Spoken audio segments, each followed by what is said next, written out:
Assalamualaikum warahmatullahi wabarakatuh. Halo semuanya, perkenalkan nama saya Syahrul Ahmad dengan NIM 2014-20021, jurusan Perbankan Syariah dari semester 4 dan mahasiswa dari UIN Sultan Maulana Hasanuddin Banten. Untuk video kali ini, saya akan membahas materi tentang jenis-jenis arbitrase dari mata kuliah Arbitrase Syariah dengan dosen pengampu yaitu yang terhormat Dr. Haji Saiful Bahri, SAG, MM, CHCM. Baik, untuk materi pertama, tujuan umum tentang arbitrase. Perkembangan arbitrase sebenarnya telah dimulai sejak zaman Yunani kuno dan berlangsung hingga ke negara-negara dagang di Eropa. Sampai pada tahun 1970, kasus-kasus yang menggunakan arbitrase masih berkisaran di antara kasus bisnis, tetapi saat ini arbitrase telah meliputi banyak hal seperti kasus malpraktik kedokteran, perlindungan konsumen, dan lingkungan hidup.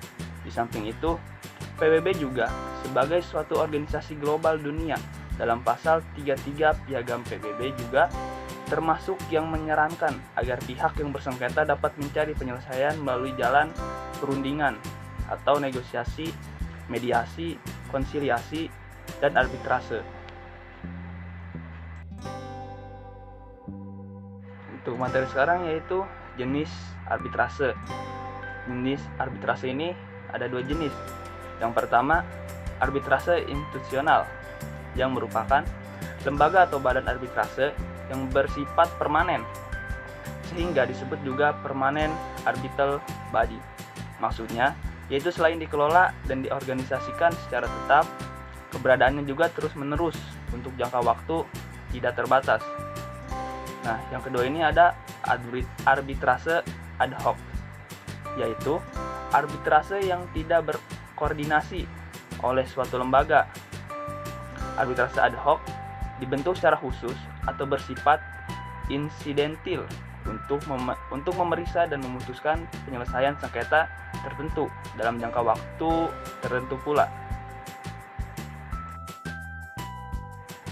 Adapun BANI, yang merupakan lembaga peradilan yang mempunyai status yang bebas, otonom, dan juga independen. Tujuan dibentuknya lembaga ini adalah untuk memberikan penyelesaian yang adil dan cepat dalam sengketa-sengketa perdata yang timbul mengenai soal-soal perdagangan, industri, dan keuangan. BANI berkedudukan di Jakarta dan memiliki kantor perwakilan di beberapa kota besar di Indonesia, antara lain misalnya Surabaya, Denpasar, Bandung, Medan, Pontianak, Palembang, dan Batam.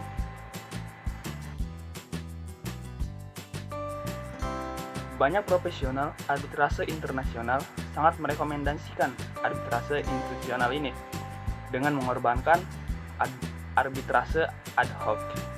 Alasan utama pada dasarnya adalah prediktabilitas dan keteraturan yang lebih besar yang diberikan oleh arbitrase institusional, serta manfaat dari memasukkan aturan kelembagaan, misalnya ketentuan tentang pembentukan majelis arbitrase, pembatasan peninjauan kembali. Nah, adapun untuk contohnya, misalnya jika terdakwa gagal menunjuk seorang arbiter, misalnya dalam kasus-kasus di mana majelis arbitrase terdiri dari 3 arbiter, lembaga arbitrase biasanya akan melanjutkan dengan penunjukan arbiter yang hilang sesuai dengan aturan kelembagaan Anda. Dengan cara ini, menghindari kebutuhan untuk pergi ke pengadilan nasional untuk penunjukan yudisial para arbiter, yang biasanya membutuhkan lebih banyak waktu dan uang yang menghasilkan hasil yang kurang sesuai daripada lembaga arbitrase yang kompeten.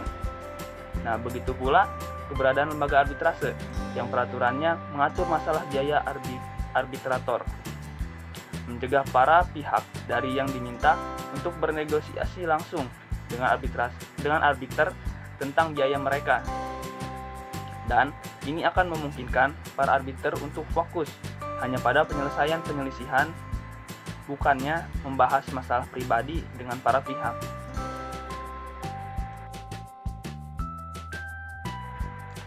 Klausula arbitrase dalam suatu perjanjian tertulis dapat memuat pilihan forum arbitrase yang akan digunakan, baik itu lembaga arbitrase nasional, dalam hal ini misalnya BANI, atau lembaga arbitrase internasional, dalam hal ini ICC misalnya, maupun kedua-duanya dengan menentukan keadaan tertentu dalam perjanjian, yakni lembaga arbitrase mana yang berlaku.